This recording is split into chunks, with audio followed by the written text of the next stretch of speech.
Vamos a ver qué sucede en un circuito resonante paralelo en cuanto a las energías o la energía en el circuito, aunque debemos de considerar dos. Bien, vamos a aplicar a este circuito paralelo un voltaje senoidal dado por este valor instantáneo que tenemos aquí. Ya sabemos que por el hecho de que estén en paralelo, esos tres componentes están sometidos al mismo voltaje. Vamos a determinar la intensidad que va a circular por la rama de la bobina y la intensidad que va a circular por la rama del condensador. Para ello vamos a tener en cuenta la ley de Ohm y el desfase que se produce en cada uno de los componentes entre el voltaje y la corriente. Para la intensidad por la bobina, pues tenemos que, aplicando la ley de Ohm, es el voltaje en la bobina dividido de la reactancia inductiva. El voltaje de la bobina lo tenemos aquí. La reactancia inductiva sabemos que es omega L. Bien, también sabemos que la intensidad por la bobina va a estar retrasada 90 grados pi medios respecto al voltaje que tiene la bobina. Por lo tanto, la fase entre el voltaje de la bobina y la intensidad de la bobina tiene que ser de menos pi medios, es decir, la intensidad por la bobina va retrasada 90 grados respecto del voltaje de la bobina. Bien, por otro lado también sabemos que seno de omega t menos pi medios es exactamente lo mismo que menos coseno de omega t. Por lo tanto, podemos poner la intensidad por la bobina mediante esta expresión que tenemos aquí. Bien, ¿qué pasa con la intensidad por el condensador? Hacemos lo mismo, razonamos de la misma manera. Tenemos la ley de Ohm, voltaje del condensador dividido por su oposición, por su reactancia capacitiva, y sabemos que la intensidad por el condensador adelanta 90 grados respecto al voltaje en el condensador, pi medios. Por lo tanto, la fase respecto al voltaje del condensador tiene que ser 90 grados en avance. Recordemos que el voltaje en el condensador tiene fase omega t y la intensidad por el condensador omega t más pi medios, es decir, 90 grados en adelanto respecto al voltaje. Y por otro lado sabemos que el seno de omega t más pi medios es exactamente igual que coseno de omega t. Bueno, pues ya tenemos las intensidades por las ramas del condensador y la bobina y tenemos el voltaje en el condensador y la bobina. Vamos a ver qué pasa con la energía en estos componentes. La energía en la bobina viene dada como un medio del coeficiente de autoinducción de la bobina por la intensidad al cuadrado por esa bobina. Como vamos a determinar valores instantáneos de la energía, utilizaremos valores instantáneos de la intensidad por la bobina. La intensidad por la bobina, recordemos que la tenemos aquí determinada. Por lo tanto, operando, obtenemos esta expresión. Como vemos, el coseno está elevado al cuadrado. Eso quiere decir que esta energía nunca será negativa. Siempre estará sobre el eje cero. Como mínimo será cero. Bien, vamos a ver qué pasa con la energía en el condensador. La energía en el condensador, un medio de la capacidad por el voltaje del condensador al cuadrado. Como estamos tomando valores instantáneos de esa energía, tomamos también valores instantáneos del voltaje en el condensador. El voltaje en el condensador es el mismo que estamos aplicando al circuito. Por lo tanto, llevamos al cuadrado esta expresión y tenemos la energía instantánea en el condensador. Como vemos, el seno está al cuadrado. Eso quiere decir que la energía en el condensador tampoco tendrá valor negativo. Como mínimo, esa energía llegará a cero. Bien, estamos trabajando en resonancia. En resonancia tenemos la pulsación, resonancia. Sabemos que se cumple que la reactancia inductiva es exactamente igual que la reactancia capacitiva, o que la susceptancia inductiva es exactamente igual a la susceptancia capacitiva. Bien, en esa condición de resonancia también sabemos que phi es igual a cero, es decir, no se produce desfase entre el voltaje y la intensidad en el circuito, voltaje total y la intensidad que absorbe ese circuito total. Bien, vamos a sumar ahora estas energías.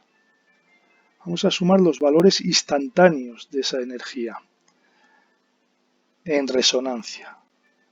Efectuamos la operación y vemos que llegamos a un valor de la suma que es constante, es decir, es una energía que no depende del tiempo, va a ser siempre la misma.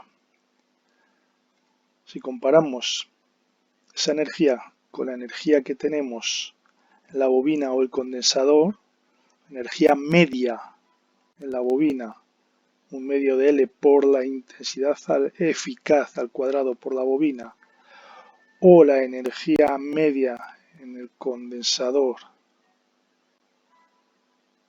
un medio de la capacidad por el voltaje en el condensador al cuadrado, voltaje eficaz, vemos que este valor que tenemos aquí es justamente el doble que cualquiera de esas dos energías, de la energía de cualquiera que tiene cualquiera de esos dos componentes. Bien, ¿qué es lo que está sucediendo? Esta energía se va a mantener constante en el circuito y va a estar transfiriéndose continuamente entre el campo magnético de la bobina y el campo eléctrico del condensador. Si nos fijamos, cuando omega 0t valga 0, la energía en la bobina es máxima. Está toda almacenada en el campo magnético de la bobina. Sin embargo, la energía en el condensador, para omega 0t 0, vale 0, es decir, no hay energía. Si llegamos a los 90 grados, la energía en la bobina se hace 0, pero la energía en el condensador es la máxima a los 90 grados. Es decir, se ha transferido la energía del campo magnético que había en la bobina, se ha transferido al campo eléctrico del condensador. Y eso se va produciendo de forma continua en resonancia. Y para ello, eso no supone, esa energía que tenemos entre la bobina y el condensador no supone un añadido de corriente. Es decir, si nos damos cuenta en resonancia, la corriente que va a absorber el circuito, la corriente total, es la que va a absorber la resistencia. No va a absorberlo el circuito LC, el circuito tanque este que tenemos aquí. Bien, esta energía que se almacena en estos elementos, en la bobina y el condensador, lo llamamos VS, energía almacenada. Hay una diferencia entre esa energía almacenada y esta energía disipada. Esta energía se va a transformar en calor.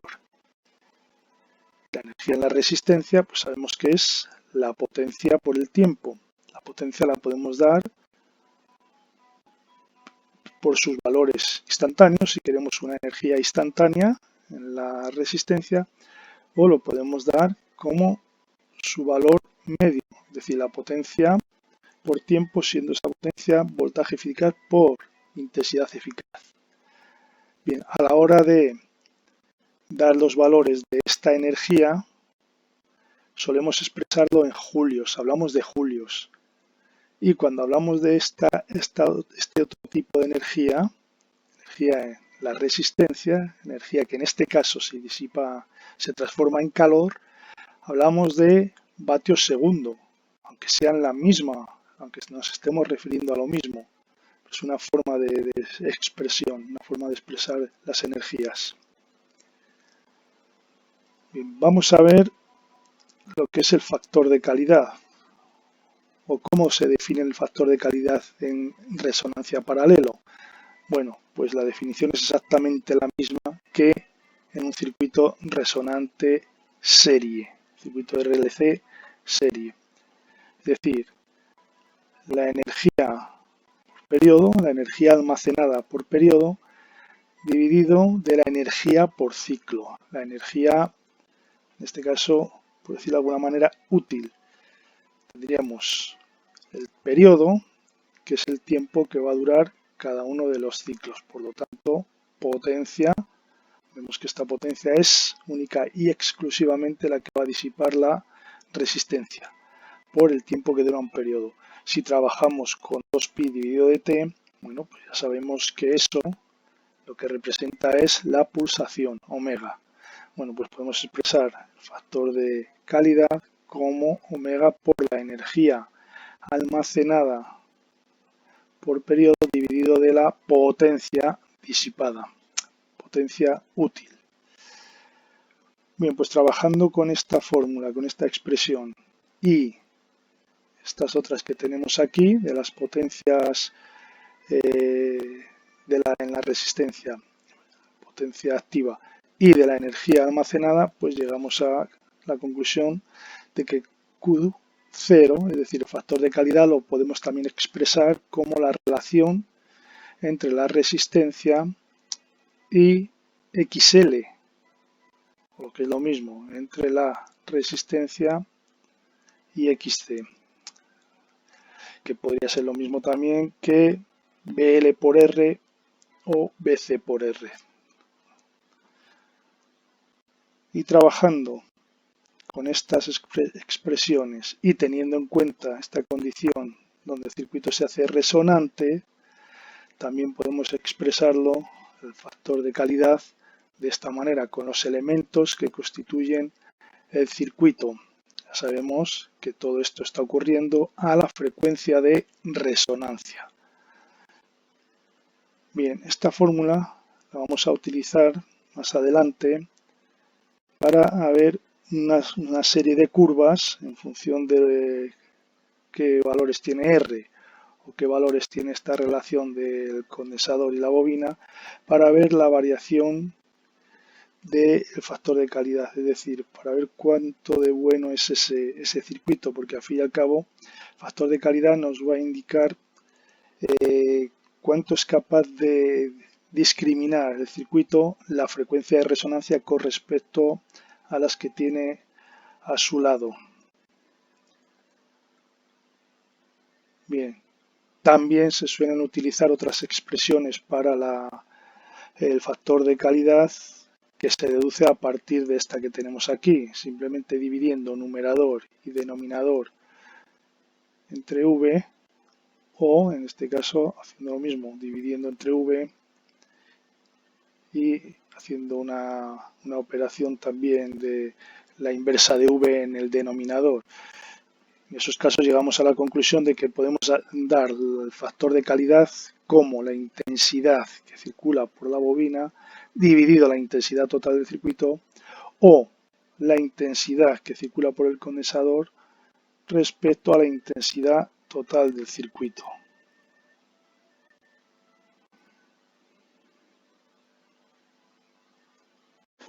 Vamos a ver entonces la relación que existe entre el ancho de banda, la frecuencia de resonancia y el factor de calidad. Sabemos que para el circuito de RLC paralelo, el ancho de banda viene definido por 1 dividido 2pi RC. Aquí despejamos 1 dividido RC y nos queda 2pi por el ancho de banda. Por otro lado, sabemos que el factor de calidad para un circuito de RLC paralelo, resonante paralelo, viene definido por esta expresión. Bien, de la resistencia multiplicado por la susceptancia capacitiva. Hacemos lo mismo aquí, despejamos 1 dividido RC. Me queda igual a la pulsación en resonancia dividido del factor de calidad. Si yo trabajo con estas dos expresiones, las igualo y llego a la conclusión de que el factor de calidad, al igual que en un circuito resonante serie, viene dado por frecuencia de resonancia dividido del ancho de banda. Bien, si consideramos, por ejemplo, un ancho de banda constante, el factor de calidad será función de la frecuencia de resonancia. A mayor frecuencia de resonancia, mayor factor de calidad. Es decir, más estamos enfocando, más estamos poniendo el acento en la frecuencia de resonancia con respecto a las frecuencias que tiene por encima y por debajo, las frecuencias cercanas que tiene por encima y por debajo. Por ejemplo, imaginemos que tenemos un ancho de banda constante de 2 kHz. Eso significaría que tendría 1 kHz por debajo de la frecuencia de resonancia y 1 kHz por encima de la frecuencia de resonancia. Si estamos trabajando, por ejemplo, una frecuencia de resonancia de 10 kHz, tendría una frecuencia de corte inferior de 9 kHz y una frecuencia de corte superior de 11 kHz. Bien, si ahora, manteniendo el ancho de banda de 2 kHz, me lo llevo a una frecuencia de 10 MHz, obviamente la posición relativa que van a ocupar la cantidad relativa que van a ocupar ese kilohercio por debajo de los 10 MHz y ese kilohercio por encima de los 10 MHz es sustancialmente menor. Es decir, por eso se dice que se está poniendo más el acento en la frecuencia de resonancia. Estaríamos haciendo un circuito más selectivo respecto a esa frecuencia de resonancia. Por otro lado, si mantenemos la frecuencia de resonancia constante, pues cuanto más pequeño sea el ancho de banda, efectivamente volvemos a lo mismo, ¿no? Más selectivo se está haciendo ese circuito, más se está poniendo el acento en esa frecuencia de resonancia. Y vamos a ver unas gráficas a partir de la fórmula vista anteriormente del factor de calidad para un circuito resonante RLC en paralelo. En este caso, en esta expresión, vemos que el factor de calidad va a ser función directa del valor de la resistencia y de esta relación entre la capacidad y el coeficiente de autoinducción. Aquí, para este primer caso, mantenemos constante esta relación y lo que vamos a variar va a ser la resistencia. Entonces, cuanto mayor sea la resistencia en ese circuito de RLC paralelo, mayor va a ser el factor de calidad. De hecho, lo podemos ver gráficamente aquí. Aquí tenemos que la impedancia del circuito va a ser el valor de la resistencia. Entonces, cuanto mayor sea ese valor de la resistencia, a la hora de determinar el ancho de banda, es decir, a la hora de determinar las frecuencias de corte, que recordemos que era el 70,7% de la impedancia máxima, cuanto mayor sea esa impedancia, vemos que el ancho de banda es más estrecho. Aquí tendríamos para una resistencia 3 este ancho de banda. Y a medida que esa resistencia se va haciendo menor, como es el caso de la R2, vemos que las frecuencias que van a determinar el ancho de banda, esas frecuencias se van separando de la frecuencia de resonancia, es decir, el ancho de banda se va haciendo más amplio. Es decir, el circuito se está enfocando menos, está poniendo menos el acento en la frecuencia de resonancia. Es menos selectivo con respecto a la frecuencia de resonancia. Démonos cuenta que si cogemos en el circuito de RLC paralelo, quitamos la R, lo dejamos solo en LC, es decir, dejamos una R infinita, aquí tendríamos que esto iría hasta el infinito.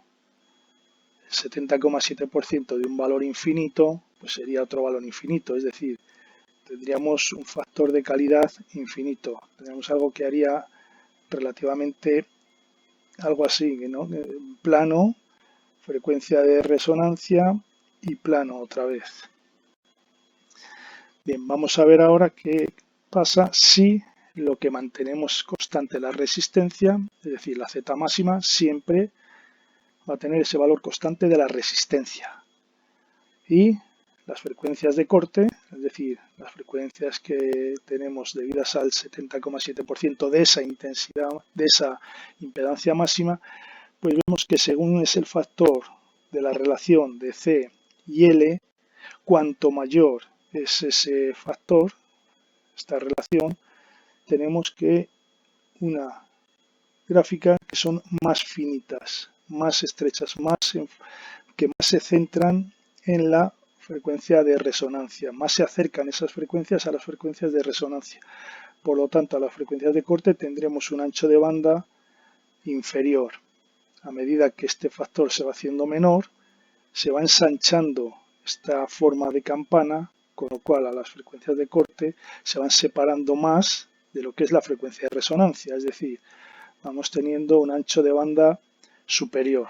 Y así para una última relación C entre L menor, tendríamos pues, una campana más ancha, o sea, unas frecuencias de corte que se separan más, por tanto por un lado como por otro, de la frecuencia de resonancia. Es decir, sería un circuito menos selectivo. Si lo que nos interesa es una frecuencia concreta, lo que interesa también es hacer circuitos en general, es hacer circuitos que pongan esa atención en esa frecuencia y discriminen esa frecuencia sobre otras, es decir, que tengamos un ancho de banda más estrecho. Bien, cuando decimos el factor de calidad, realmente nos estamos refiriendo a cuánto de selectivo es ese circuito. Por lo tanto, cuando se habla de selectividad, es lo mismo que si estamos hablando del factor de calidad del circuito. Cuanto mayor es el factor de calidad del circuito, lógicamente mayor es la selectividad de ese circuito. De hecho, la identificación de selectividad es la misma que la de factor de calidad. Vemos que la expresión es la misma. Más selectivo para un ancho de banda constante si trabajamos con una frecuencia de resonancia mayor, o más selectivo si trabajamos a una frecuencia de resonancia determinada cuando tenemos un ancho de banda menor.